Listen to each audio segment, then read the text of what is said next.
Domo arigato, geek to me radio, da da da da da da. Domo arigato, geek to me radio, da da da da da da.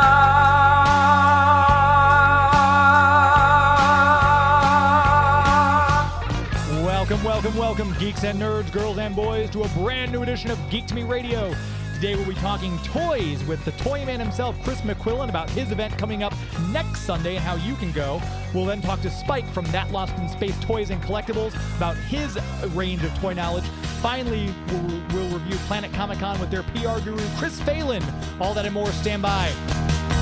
We're talking TV, comics and movies, and video games. And if you don't know Star Trek from Star Wars, we'll try to explain. There are 12 doctors for Hogwarts houses, one ring rules them all. To be the greatest Pokemon master, you must catch them all. You must catch them all. Try to catch them all. Gotta catch them all. Gotta catch them all. And if you're driving around the greater St. Louis area tonight listening to us on the big 550 KTRS, thank you for tuning in. 25 years of the Talk of St. Louis here on KTRS. Very proud to be part of their lineup here on Sunday nights. If you're streaming us out there in the world, we thank you for tuning in there. And of course, if you're hearing us after the fact, we appreciate your subscribing and listening there. And if you're watching us on Instagram or you're watching us on Twitch or Facebook, or YouTube, thank you all for watching each week. We do appreciate that as well. We have a full show tonight. We're talking toys, and our first guest, he couldn't join us because he's a very busy man, but we do have a recorded interview with Chris McQuillen, head of ToyMan Toy Shows. We'll tell you all about that event and how you can come to it next Sunday. Here's Chris. Right now I'm talking with Chris McQuillen, the owner and operator of ToyMan Toy Shows, which if you're in the greater St. Louis area, chances are you've been to them before, and if not, you're really missing out. Chris, how are you? Doing great. How about yourself? Doing well. So, ToyMan Toy Show, I've been to several of them. I think you just celebrated your 30th anniversary of ToyMan, if I'm not mistaken. This will be our third, coming up this is the 31st year, and then next year will be 32nd. But yeah, during the middle of COVID of all things, it was our 30th year. Well, you'll never forget your 30th year then, will you? Oh, no, not at all. And so people, let's just say people listening right now may not have been to a ToyMan show before. Kind of talk a little bit about what goes on, what it is, how it started, etc. It started because me and my family collected vintage toys, old Matchbox, the original Lesney stuff from overseas, from England, and we used to do 40 shows out of the year across the country. But then my father ended up with cancer, and instead of traveling 40 shows a year, we started doing the ToyMan Show at the Machinists Hall, and we've been in the same place for 30 plus years, same building. And so you've seen it grow and grow to almost you've almost got to the point where you need a bigger facility, just with all the vendors who come and everything. But it's not just toys either. And if people were thinking, oh, it's Matchbox, there's a ton of stuff. There's Barbies, there's vintage stuff, there's new stuff, there's Funko Pops, there's comic books. Talk a little bit about the variety of stuff that you guys always have there. Yeah, it's unbelievable. Everyone's talking about, it's like, oh, everyone's got Funko. Oh, everyone's got this, that, and the other. If you think about it, nothing against Funko Pops, but Funko Pop has got the licensing aspect across the board. I mean, if you collect Walking Dead, you got Walking Dead Funko Pops. So you get Star Wars, you have Star Wars Funko Pops. But, we have Funko Pop dealers there, but we also have several vendors with nothing but, great mint in box Ninja Turtles, Star Wars, 80s and 70s toys. We have a vendor that has nothing but board games. I mean, he literally has like 16 feet of stacks of board games, everything from 30s and 40s to current day. So you're going to find Legos. You're going to find people with Fisher Price. You're going to find people with old Matchbox, new Hot Wheels, old Hot Wheels, Red Lines, all that. It's all in one building. Then we have a second floor, which is our artist alley, our balcony area that has all the illustrators, crafters, authors. You don't have to go to these big conventions to see some of the local authors here in St. Louis or even from abroad. I have an author coming in from California at this next event. There's a toy collector named Butch Whithouse, which has been around for years, and he collected a lot of the mint in box Star Wars and Ninja Turtles. Guess what? He's going to be at the next show with mint in box stuff. Ooh. So stuff that's been sitting in the warehouse that's mint, unopened, untaped, Star Wars or Ninja Turtles or 80s and 90s. You're gonna find it at ToyMan. And if you can't, there's something wrong. Yeah, no kidding. And if you're looking at some of those Star Wars stuff, bring your charge cards, folks, because some of those will get expensive, I'm sure. But there's other stuff there, too. It's not like you're going to always spend a fortune because, like you said, some of those board games are fantastic, and it's like $10 for this, $5 for this. There's literally something for just about every collector. Oh, yes. I mean, there's one of the vendors outside, out in the hallway, he has a bunch of little bins that are $1, $5, $3. I mean, so you don't always have to find expensive stuff there, and you're not going to be able to, if you go on eBay and you buy a Hot Wheels $5 and it's $3 shipping, that's $8. You're going to find that same Hot Wheel probably at ToyMan for $3 or $4. Mind you, you pay $5 to come in, but you have over 100 plus vendors, 200 plus tables. It's all cash and carry. It's not like you're going to bid, wait for it to come in. You're going to be able to see the item, make sure it's legit, get it carded. You don't have to worry about it shipping and making sure that the post office is going to get it or it's going to be smashed. It's a cash and carry. And it's instant gratification, which I'm all about. You can actually get it right there, take it with you, and you're done. And cheaper than eBay. Exactly. In a lot of cases. No eBay fees to worry about. And that's one of the things, too, is a lot of the people, I'd say the majority of them, are local people. Either A, they've got a shop in town, or what's fun is B, these are just some people coming with their private collection that they've got either now wanting to downsize or they've got doubles of certain things or they're wanting to shift their focus of their collection. So that's a great thing, too, is you're actually getting access to, in some cases, private collections. Oh, definitely. I mean, I have a Star Wars collection. I collect Batman, but I don't always have them in box. So, like, I just sold some 4-foot Star Wars figures, Darth Vader and Stormtrooper, because I had them without the box. But then I found some with boxes, so I sold the ones without the boxes. I'm always upgrading. There's always something bigger and better. It took me almost 2 years, and I got all 3 of the Star Wars coolers that you used to see at convenience stores, and they're all 3 almost near mint condition. It took me almost 2 years to get them, but I have them sitting in front of me right now. And another thing, too, like, let's say you're listening to this right now and you're like, well, I've got toys and I want to sell. It's probably too late to set up a table or get a table for this coming show. But if you find Chris on site, ask for Chris. They'll direct you to him. You might be able to get a table for the next one. But a lot of these people who are there and set up, some of them are buying. Some of them bring cash because if you want to bring some stuff, if you've got, a stack of 20 figures, I've seen some people come in with tote bins because they want to sell some of their stuff. And some of these buyers or some of the vendors there are buying as well. Oh, definitely. Every one of our collectors, I have to say, I would say probably 90 to 95% of our collectors, even though they are collectors and they're vendors there, they have their own personal collection and they may be selling them. But I can almost guarantee, if you have some items that you obviously don't want to rent a table and you want to be stuck there all day, take a picture of some of your items, leave it in the trunk of your car, carry your phone with you. You see some other vendors selling similar items, show them your phone. And then in most cases, they'll say, okay, I'll go out to your car and buy it. Or, bring the items in and show my vendor. Once you pay, you get a wristband. You can have in and out privileges. No big deal. Now, if you want to get a future table, this show, my August 29th show, I was sold out the Wednesday after the show. Wow. And I had a standby list. That's how fast it sold out. But I have several vendors that want tables for future shows. So if that's the way to go, definitely find me. I will be there. We'll get you a contract and a flyer, and we'll see if we can get you set up at a future show. I mean, $45 on the main floor for a table, and you have access of the last show. We used to get between 900 and 1,100 people to the front door. The last show was 1,500.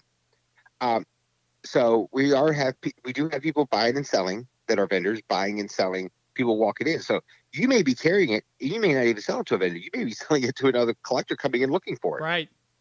And we should say, too, because obviously people are conscious. I think one of the reasons the last couple I've been to have been packed. People are grateful to be out and to have, to be back at ToyMan, to be out in public generally. But obviously you have taken a lot of precautions just in case someone's listening right now and like still a little iffy, the Delta variant and everything. You've taken a lot of precautions. You've got bottles and bottles of the hand sanitizer. You are requiring masks for non-vaccinated people as well, if I'm not mistaken.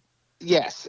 Now, we're going to say if you're not vaccinated, please mask up. Now, I will tell you this. I'm not going to ask for your vaccination card.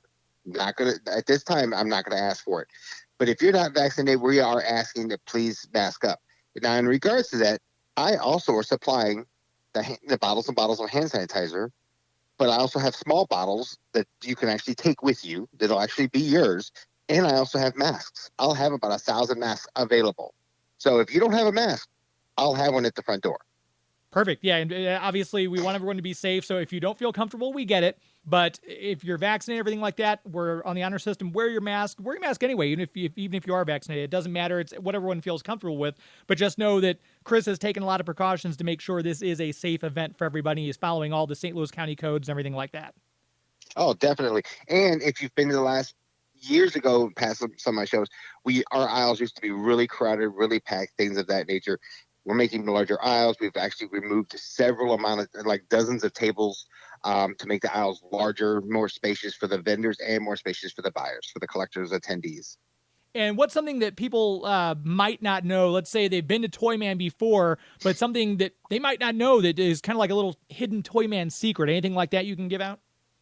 I will always say, when you walk by a table that you think is junk and they have those bins around the table and people walk by those, where you find the little tidbits of things that you need for your own collection is look in those dollar bins, look in the $3 bins, because some vendors will intentionally throw things in there just to, move stuff out. So if you think the table looks cheap, I hate to say this, but when you look in those dollar bins, you'll really find it. The other thing is, if you're looking for a rare item, don't be afraid to ask the seller, do you have this? Because obviously some of our sellers only have 1 or 2 tables, but I bet at times they can have enough to fill 10 tables. Yeah. So if there's something you're looking for and people come to me and it's like, I didn't find this. Did you ask any vendors? No, I just didn't see anything. I'll have to try next show. I'll tell you what, if you're looking for a Ninja Turtle mint in a box van with all the parts and you don't see it, ask, because most likely a vendor may have it, and because it's a larger item, they may not be able to bring it because of space available. And I will say too that if you're out there and you're kind of strolling around the ToyMan Show and you see a price on something and you're like, it doesn't hurt if you are respectful about it to ask, hey, would you be willing to go down to this? As long as you're not totally undercutting, as long as you're being respectful. I'd say 9 times out of 10, I've had very, polite back and forth with dealers, and I end up getting it for a little closer to what I'm wanting to pay for it. So don't be afraid to ask if they accept an offer as well. Oh, definitely. And even better. So let's say you get there at 8 o'clock. You're the early bird. You pay $12 to get in from 8 to 9 versus the $5 admission. And you didn't find something. Or if you found something and you thought the price was on the high side, you're still going to get a wristband. I would advise is if you're a true collector, go out, do your thing that you normally do on Sunday. Come back at about 1:30 to 2 o'clock and walk back through.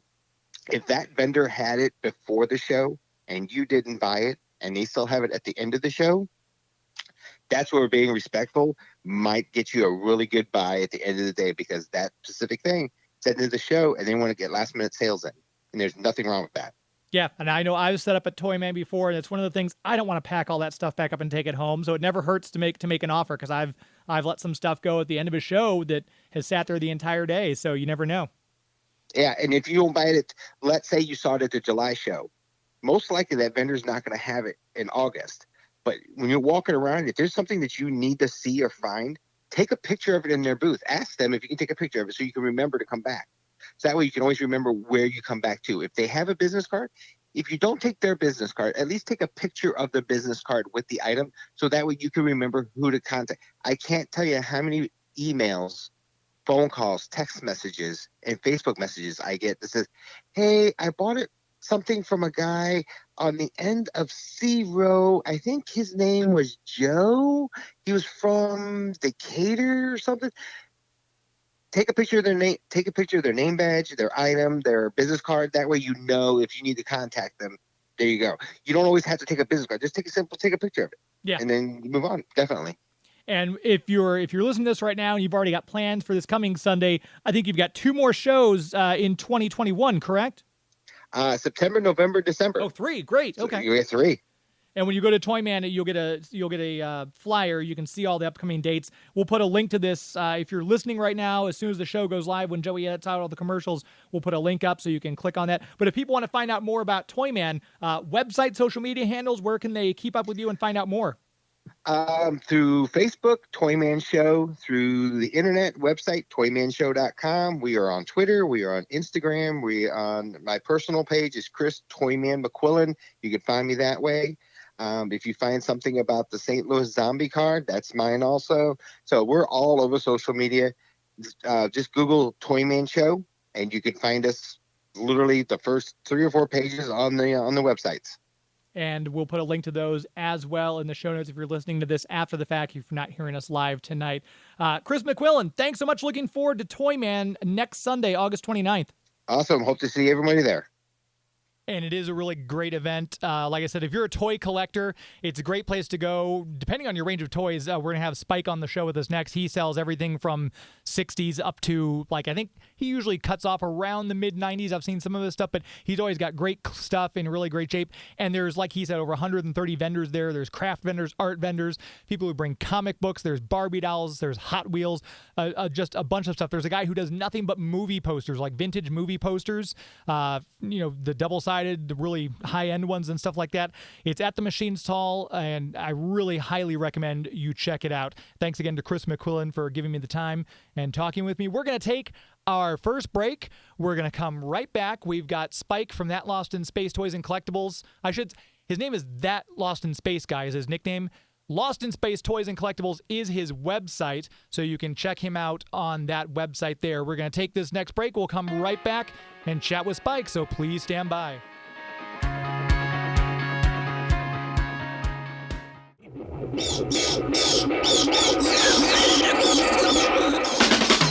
Why, hello, this is Scott Innes, better known as the voice of Scooby-Dooby-Doo, like in Shaggy Doo, in Scrappy-Doo, in like you're listening to Geek to Me Radio. Right, Uncle Scoob?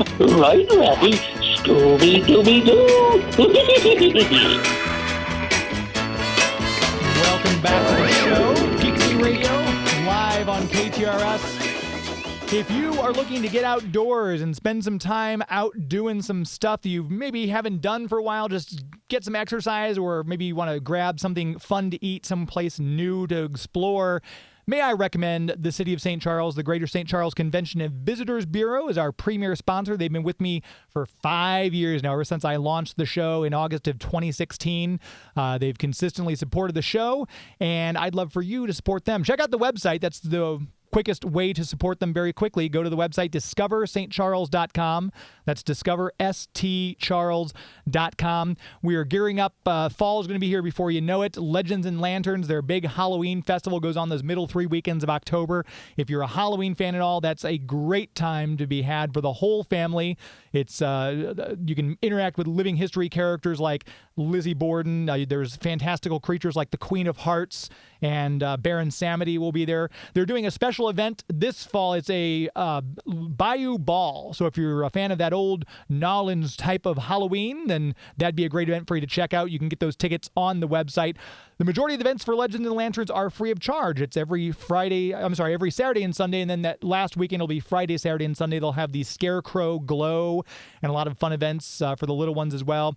Check out the website, discoverstcharles.com. As we always say, it's an historically good time. We just got done talking with Chris McQuillen of ToyMan Toy Shows, and someone who's a fixture at these events. I love seeing him all the time. He's a great guy. He always has some great items to show and to sell. Spike from Lost in Space Toys and Collectibles. How are you, sir? I am fine. Thank you for having me. No, glad to have you on. It's always fun. I always love having people on who are more knowledgeable about something than I am, which doesn't take much. And when it comes to toys, there are a few people who I would say are more knowledgeable. Talk a little bit, just kind of to start, because people on Big 550 KTRS may not have heard you with me before. Talk a little bit about how you got started collecting. Oh, gosh. Well, my mom kept all my toys when I was a kid, and we collected comic books and toys, and I just got into it as time went on, and it became a hobby, and then it became a full-time job. So here we are. And was it, I would think it's great. You get to sell toys and everything like that. And you set up at shows all over. ToyMan, though, like I said, you're a fixture there. I always see you, and we always have a nice interaction. It's always fun to talk to you and see what you have. What I'm always amazed by is that each time I see you at ToyMan, you have new things that I haven't seen before. So I can only imagine you've got like an Area 52 size warehouse full of toys that you keep and just kind of bring new stuff out every so often, right? I actually do. I'm blessed to be able to have a warehouse on site. So I'm able to pull different things all the time because you don't want it to get stale, obviously. Yeah.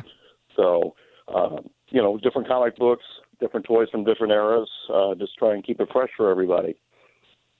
And with the stuff, and I mentioned before you were on, I was mentioning as we were coming off of Chris's interview there, that I'm pretty sure you're mostly like 50s and 60s up to, I think the cutoff, I've seen some stuff like early 90s, but you kind of specialize, that's kind of your sweet spot. Am I correct? That is correct, yeah. I grew up in the 50s and 60s, so those are the toys that I loved to have when I was a child, and so they mean a lot to me. And I just had more of them than most. So, but yeah, the 90s is about the cutoff point. And I've seen, sorry, go ahead. No, that's fine. Go ahead. No, I was going to say, I've looked on, you look on eBay sometimes and you just kind of see, I used to have this, now look something up, and I can't believe what some toys are going for nowadays. You and I talked briefly about this at the last ToyMan about how prices on some stuff have just skyrocketed. I'm not sure if it's a result of people having hunkered down during the pandemic and they maybe didn't go on vacations, they didn't go places, they got this extra money, and so now they're, oh, you know what? I'm going to buy this. So maybe the demand has gone up. Can you talk a little bit about what you've seen as far as the trends and kind of the almost explosion, especially like in G.I. Joe and Transformers and things like that, if you can kind of put your finger on why that might be? The people that grew up in the 80s can now afford to buy their toys that they didn't have or they don't have anymore. So there's a circuit where, as I grew up, and I wanted to buy the toys from the 50s and 60s, that there was a resurgence. So people that collected the 80s stuff now can afford to buy it, aren't willing to pay big bucks to relive their childhood. So I think that's a big part of it. Other than that, I think it's just a lot to do with COVID and a lot to do with demand, Excuse me. I've been battling bronchitis and stuff here. Ooh, so well, yeah, 'tis the season with all the allergies and everything. It is. So that's about all I can say on it. And so it's kind of, because I noticed, like I said, mainly the 80s, but, and again, having not been a collector of the 60s, so this is nothing new. It's pretty much normal, pandemic or no pandemic. It's just we're at that peak of the 80s buying. Right. So, kids that grew up in the 90s, another 10 years or so from now, they're going to want those toys that they had that, they couldn't find anymore and start collecting them again. And then the 80s people will be getting older and stop buying them. So it's a lesson for all of you listening right now. Go out and get your James Bond Jr. and your Biker Mice from Mars toys now. Correct. Because in 10 years, those will be the ones that are going for $100 and $500 a pop. Well, I'm looking at a real nice Bionic 6 set here on the wall that somebody wanted. Stop it. Stop it. Oh, that Bionic 6. That's one of those, for those of you not in on the joke, Spike and I have talked lately about toys, and I'm an 80s kid, and Bionic 6 was a briefly lived, I think it maybe went one season, cartoon from the same people, and I think the same toy company, LJN, who did Thundercats. And it was Correct. a gorgeous toy line, partly die-cast metal and then part plastic. So it was kind of unlike a lot of other toys out there. Very limited. Not a lot of people paid attention to it, so they were a little harder to find. And Spike has this gorgeous full set of all 13 figures that he keeps teasing me with. And one of these days, I'm going to buy it from you, I swear. I'm just waiting for you to come over and get it, So I've got some other toys to put on the wall there when you take it away, so... Like you said, you got to rotate from the warehouse, put the new stuff up after I take those. That's right. So I've been working all day just getting ready for Chris's show coming up, ToyMan, getting comics and toys ready for that. Were you at the last show? I did pop by the last show, yes. Okay. It was packed. Yeah. So I expect it to be the same way again. I think he had over 1,500 people there, which was insane. just insane, the amount of people showing up. And, of course, there's social distancing, so that was good. And everybody was respectful, so that makes it even nicer to be able to interact with people and be able to, to do what you need to do to sell. So. Exactly, yeah, and I think I'd say 4/5 of the people at least had masks on. I'm assuming the other fifth were vaccinated, but that's what Chris had said earlier. If you're vaccinated, he's not going to ask for your stuff, but he would prefer you to wear a mask if you're unvaccinated. Absolutely. My executive producer just passed me a note too. Joey V said he was looking on your website. You have a $1,300 bath soap on your website. What is that from? I haven't seen a picture of it. A what? Oh, it's a Space Ghost bath soap. Space Ghost bath soap? Is he looking at the right thing? That doesn't ring a bell. Oh, the bath soap. Bubble bath. Bubble Club? Yeah. That is correct. Yeah, Bubble Club. So is that just, it's one of those rare Space Ghosts? Because that was, what I'm going to say, 60s or early 70s? It was 60s. It was Bubble Bath. And it had a picture of Space Ghost on the front. They made 2 different boxes. I think one had Secret Squirrel on it, if I remember correctly. And they just go for crazy money. And this one's still sealed. It's got the soap in it. So it's just one of those things you just don't see after 50 years, No doubt. I'm assuming it's unlike the He-Man slime, which was out in the 80s, which you probably don't want to open that and play with it now. I'm assuming the bath soap, it should still be good, right? If someone did want to pop it open and enjoy a luxurious $1,300 bubble bath? I don't know. You would think. But, a lot of people collect this stuff for the artwork, too. Oh, yeah. It doesn't matter whether the soap's in it or not. I just got fortunate, and I found that out at the Chicago Toy Show and picked it up. So I've had that in my collection for, I don't know, probably 2 decades. How far, because you said Chicago, and I know you and I have talked before, but you'll travel, because obviously, like we talked about, this is your business, this is what you do for a living. How far do you usually go to set up at toy shows? Chicago's as far as I'll go anymore. Okay. Prior to COVID, I did about 48 shows a year, so that was literally every weekend. Ooh. And it's just getting to the point where I just can't do that anymore. So I'm going to try and just stay here locally and do it. It's just, a lot easier as you get older. Yeah. I used to travel all over the place, California, New York, Miami. So it's just one of those things as you get older, you just can't do it. No, it makes sense. It makes sense. And with all the toys you've got, this huge air. And again, I'm picturing like at the end of Raiders of the Lost Ark, where the guy has the crate and he's shoveling the Lost Ark into a large box area. That's why I kind of picture your toy warehouse. What's the, to you? It doesn't have to be like the most valuable dollar-wise, but what is your most treasured toy that's in your collection? I have a Lost in Space Switch and Go play set from 1966, I believe it was. So Lost in Space obviously was, dear to my heart. And that play set, very hard to find. Jupiter 2 is made out of styrofoam and always broke. You can find the figures and the chariot and whatnot on the internet. Boxes also extremely hard to locate. So that would probably be my dearest toy that I have. And when you do, when you were doing some other outside the area shows, and sometimes at ToyMan, what's something that you're most surprised by, like that either people ask for, and you're kind of surprised that people are looking for it, or just something that you've come across that you're shocked that it even existed?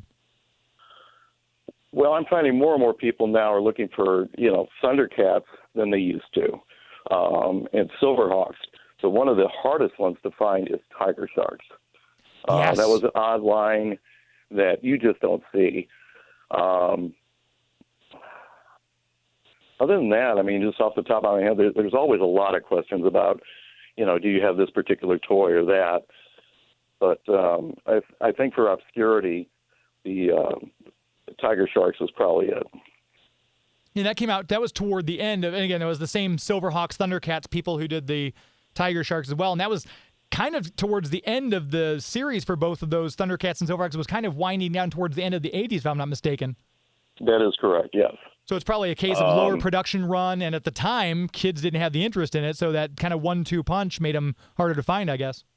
It did. In fact, I tried to find them new at the store. I went to Woolworth and Woolco, And I tried to put a whole set together back then, and I couldn't even do it. But then I took him to Chicago and did the toy show out there, and I got insane money for them. Huh. I mean, probably $500 a toy. Wow. Yeah, and that was just nuts. I mean, there's some toys, too, that I never collected that I will go back and remember because they used to have a children's palace right up there on Newhall's Ferry that I used to go to a lot as a kid. And I remember seeing they were about the size, I think, of the G.I. Joe, the 3 3/4 inch, but it was MASH. And they had a whole set of the figures with Radar and Hawkeye. And, then they had the little camp, too, with the tents and everything. I remember seeing that. That's something I don't often see when I'm browsing eBay for toys and everything. So is that another one that's pretty rare? No, actually, MASH is actually quite common. What now that you ask me that, one of the actual rarer toys is Lord of the Rings from Knickerbocker. You just don't see those anymore. Huh. That was a real obscure thing. It was from the Lord of the Rings animated movie that was supposed to be 2 parts, and they only made 1, and people were very upset. But they made figures, and they made 2 horses, and those go in the thousands of dollars if you can find them carded. And then people are all of a sudden now interested in finding Clash of the Titans, if you remember that movie. Yeah. And the Kraken brings anywhere from $1,000 to $2,000 in the box. So Ooh. crazy money. And again, I remember, too, I think it was Chris Star. It had like a plastic-looking blue castle. And they had, again, about the 3 3/4 inch size figures, which I guess were kind of the popular size for the most part in the 80s. But that's something I looked online before because, it's a toy I had growing up. We got it probably at Sears Surplus for like $10 for the blue Crystal Castle. And I look online for that, and I never see it. Is that another rare one, or am I just not finding it? Well, I'm actually looking at 2 of them right now. I'm looking at Warbo and Zardev from that series. I have them carded, and they're from Remco. Remco. I can't see the date on it here. Let me take one down and look here real quick. If I had to guess, 83, 84? 1982. I'm sorry? What, I was guessing the year. What did you say it was? 1982. 82, okay. I wasn't too far off. Yeah, so, but, they're out there. It's just a matter of, do you want them carded? Do you want them loose? Do you want to display them? It doesn't really matter, that kind of thing. I was talking with a person online today because lately I've been, if I can go to these conventions, like I just did Planet Comicon a couple of weeks ago, we did Terrificon in Connecticut, and so I decided. How was Planet, by the way? Planet was really nice, actually. We're gonna have a quick wrap up and a review of it here in the latter part of the hour. But it was I only went for Saturday, but it was health. I was worried about the crowds, but it was a healthy crowd. I'm hoping both figuratively and literally. But they had a lot of people were there. I think again, it's one of those things like you mentioned with ToyMan earlier. I think a lot of people are just glad to be out and socializing with people again, and they're being out at these events are helping everyone kind of mental health boost, kind of interacting and seeing all these conventions once more. Mm-hmm. Yeah, I mean, that's half of it is to be able to see the people and help them relive their childhoods and have those toys that they can't find.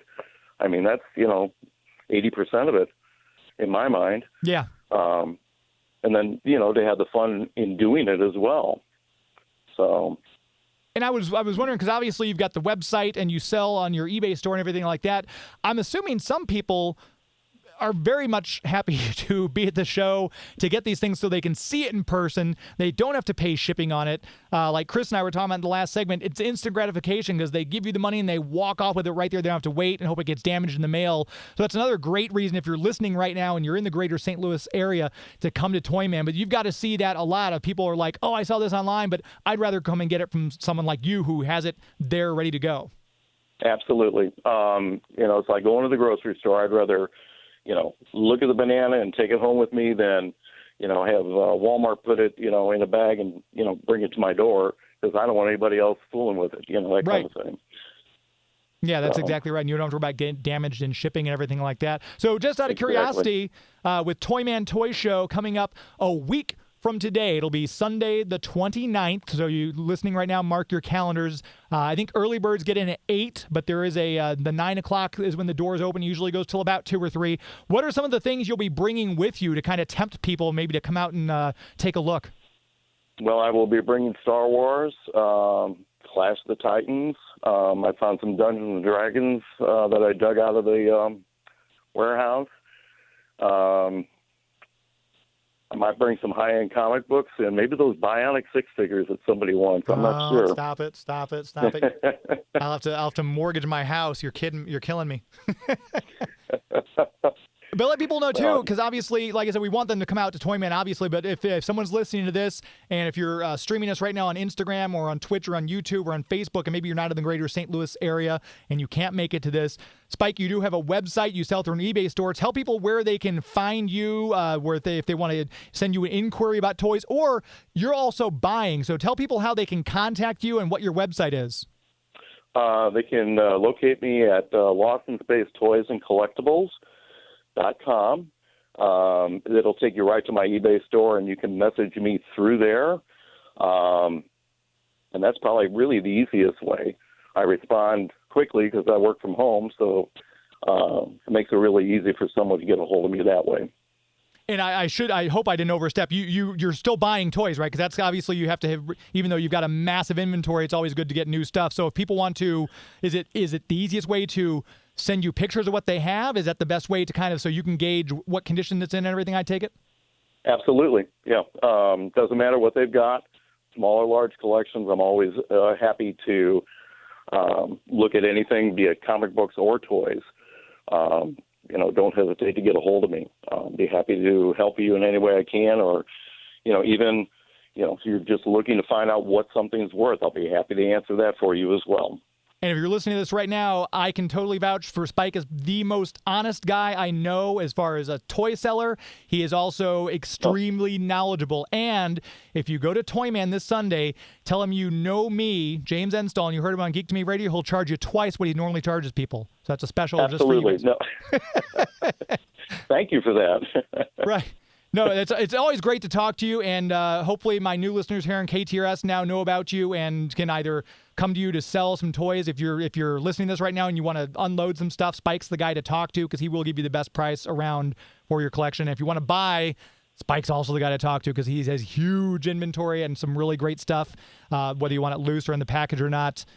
Spike, it's great to talk to you always. Thanks so much, and I will see you a week from today. Super. Thank you so much for having me. I really appreciate it. Anytime. Be well. All right. You too. Bye-bye, James.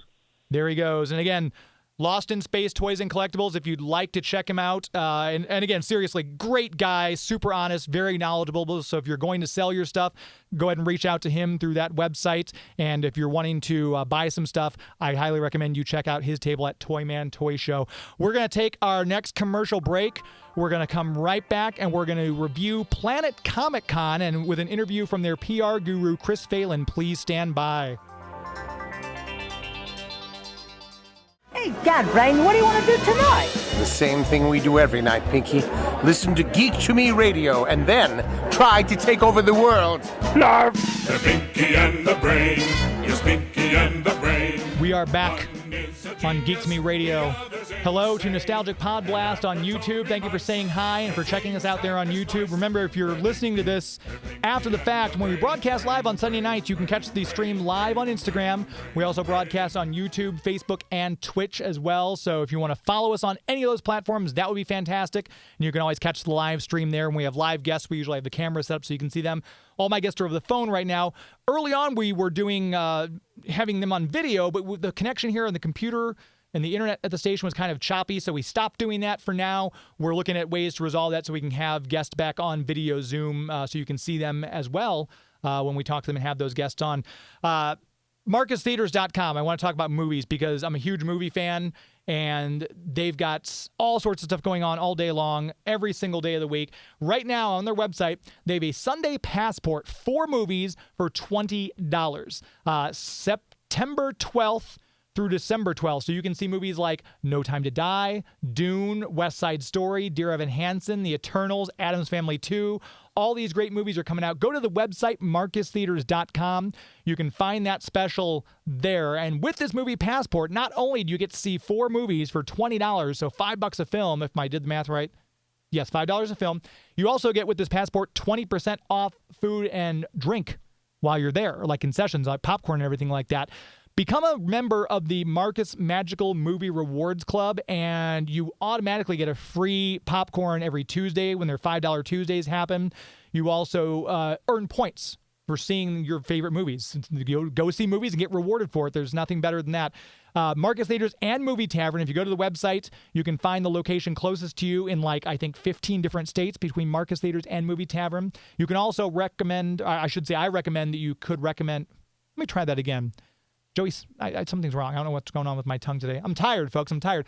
I also recommend you get a private movie cinema. You can get a private movie theater for you and 20 friends and see one of these movies that I just mentioned, Dune or Venom that's coming out, Spider-Man Far From Home, which we should hopefully get a trailer from tomorrow. And you can see this with 20 of your friends in your own setting. You can throw popcorn and drink in there and stuff like that and just have a good time with your friends. Celebrate maybe a birthday, an anniversary, a work event, something like that, and just have some fun at the movies. MarcusTheaters.com is where you always say it's the best movie-going experience in the galaxy.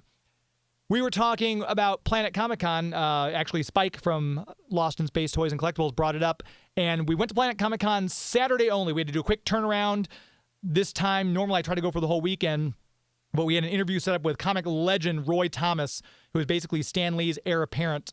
He was editor, wrote on a bunch of titles. He created all these characters like the Vision and Killraven and had a hand in creating Wolverine and all these great characters.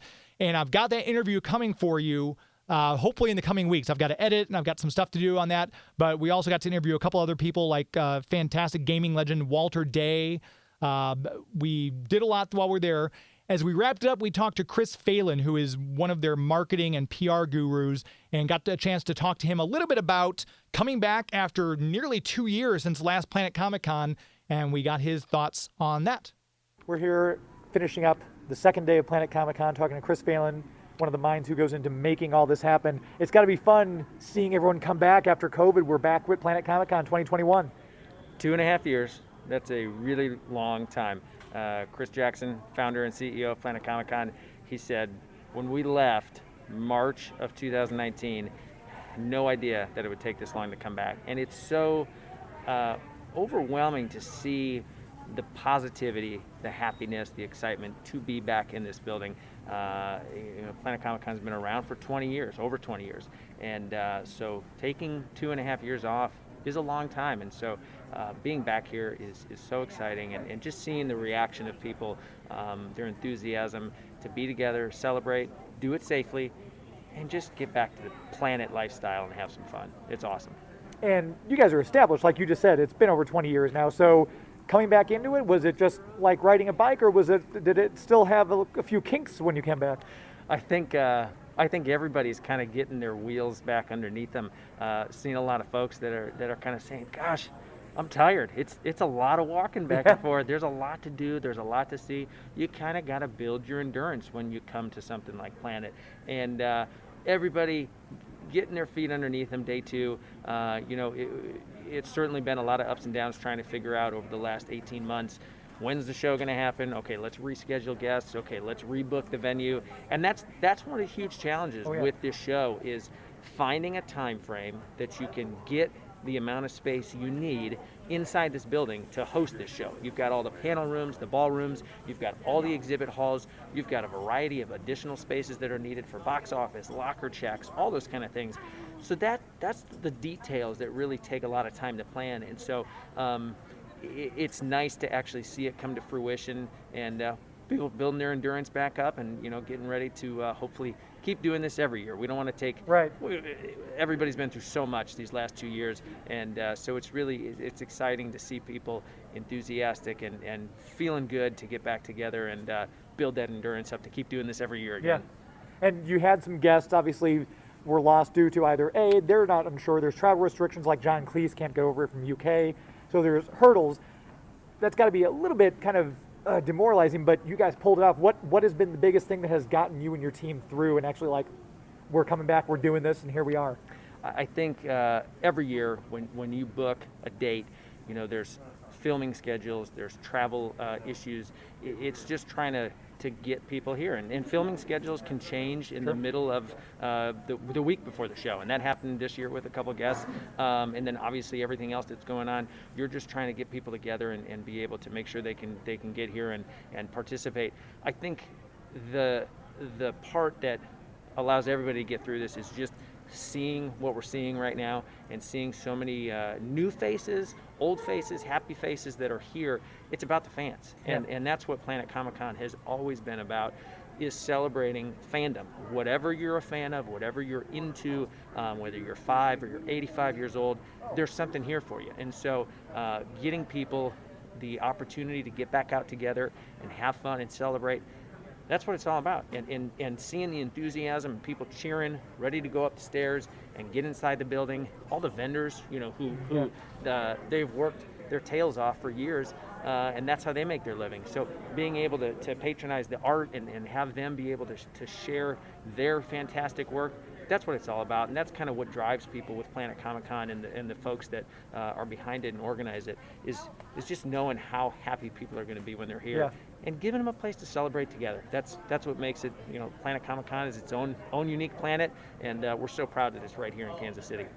And last question, we've obviously been around the floor today, seeing all this epic cosplay. There's the vendors who appear like they're having a great time being here, selling their stuff. You've got people from Roy Thomas to William Zabka to Colin Klinkenbeer. There's someone from every fandom. Are you guys already mulling over who's going to be on the guest list next year? Or are you guys going to take a bit of a breather and maybe sort that out in a couple months? I think Chris Jackson and the team that book all the guests, they've got an idea. Every fan we always get suggestions, people that they want to see come to the show, and that's what makes sort of that passion of Planet so unique, is we always try to listen to the fans, whether it's something to do with how the floor is laid out, or what kind of food vendors can we bring in, what comics do we want to see. We try to listen and try to accommodate that every single year. So as we continue to go through the process, people love coming to Planet Comicon and coming to Kansas City. So that's another great draw, and being able to have that enthusiasm. The guests tell each other, man, it's so fun to be there. The fans are great.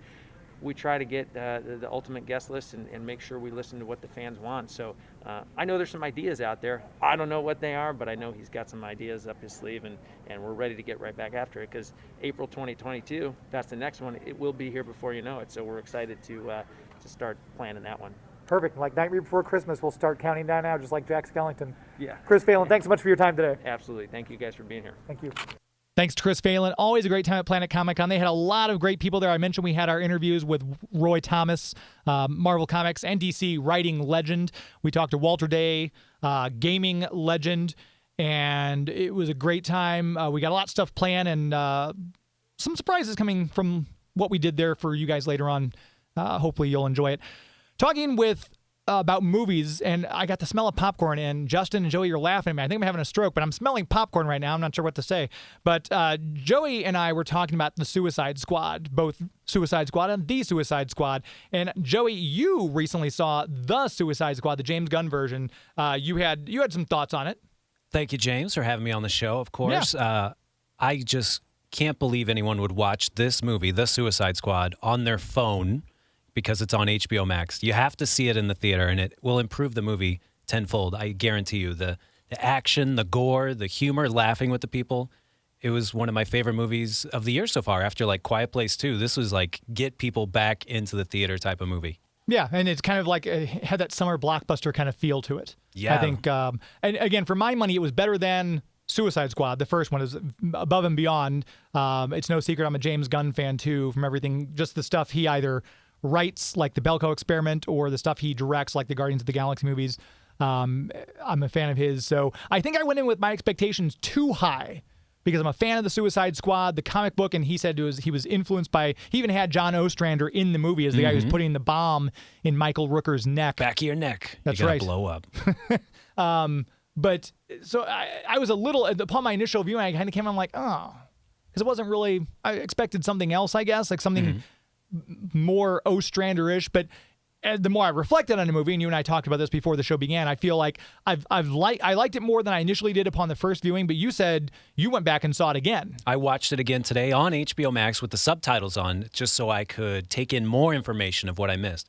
Now, I admit it felt like a little bit of a lull when they were getting into the politics of the country and who was going to be the president.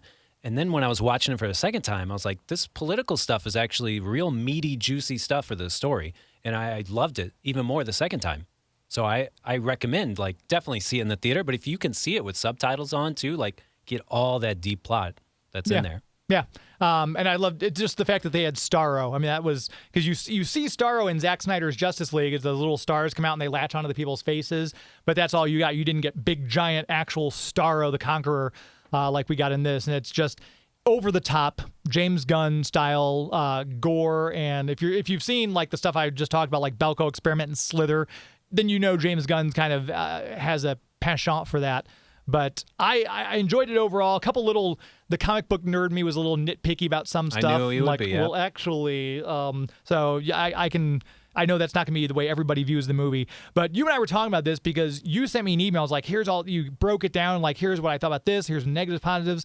And you also reminded me that my very first show, August of 2016, if you can believe it's been 5 years already. You probably have because you've had to put up with me for 5 whole years. It seems like 10 probably. But we reviewed Suicide Squad, David Ayer's version that came out in 2016. And you and I started kind of spitballing, and you came up with the idea, hey, let's just do a Suicide Squad-centric show. So for those of you watching right now, obviously, in addition to this live broadcast we do every Sunday, we usually release an online show as well. Usually comes out middle of the week. It's just me talking with somebody who is a guest and either a composer, musician, author, writer, director, movie star, voiceover guy, whoever it might be. But it'd be kind of fun, I think, like you said, if we did a deep dive on Suicide Squad. We can play the clip that I had where I reviewed Suicide Squad back in 2016. I got to interview John Ostrander at Superman Celebration in Metropolis. That Suicide Squad run, that comic book, that 66-issue run, is one of my favorite comic book runs of all time. I love it. And we just talked about with Spike, I'm an 80s kid, so that should come as no surprise to anybody that I like the Suicide Squad. But that to me was the Suicide Squad, and that's kind of why I have nitpicks about both the movies, is because, but, and then you and I can go into a deep dive about what we thought of the original movie and how my views have changed on the original movie since then and this new movie since, because I've only seen it once so far. I need to get out and see it again. You're one up on me. I actually went to the movie with my Notes app on my phone ready and my Shazam app ready so I could find out all the songs and the soundtrack, what they're called. And, you know, I keep the brightness down on my phone and it's on silent and I sit in the back row. I didn't interrupt anyone, but I thought, let's go big with the Suicide Squad. I'm going to write an essay on this. If you don't want to do a show about it, people are going to hear my thoughts. Somewhere, somehow. I'm going to yell at people on the street when we walk out of Westport. That you've already been warned about that a couple times. I know. We've asked you not to. That security has had to talk to you. That was Stallone doing the voice of the shark. It was crazy. That was great. And again, Stallone also in Guardians of the Galaxy 2. He shows up at the end of that one as a cameo in the beginning. A tease James has done. That's one right. Of the best teases. Look forward to that. That's right. So those of you watching online or streaming this, check out the online show. Want to say thanks to Joey B, because obviously he does a lot of behind-the-scenes work making this show sound as good as it does all the time. So thank you to you. Thank you to those of you who are watching this and who do tune in every week and listen to us go on about all the stuff we go on about. If you have not subscribed yet, if you're on one of these platforms and you're watching us, follow me on Instagram, give us a like and a subscription click on YouTube, and please follow us on Twitch. If you're facebook.com/geek2me-radio, follow us there. That's one of the ways you can help the show. And if you're hearing us after the fact in the podcast form, leave us a nice 5-star review on whatever platform you are listening to us on. We appreciate that, and that helps us in the search engine optimization. Spend some time on geek2me-radio.com as well. Play around there for as long as you'd like. That also helps. Until next week, my friends. It's not in the way you play Mario Kart. It's not in the way you look when you make Game of Thrones references. That's our show. This is Geek to Me Radio. That's our show. This is Geek to Me Radio. Thank you, FAO Schwartz. Good night.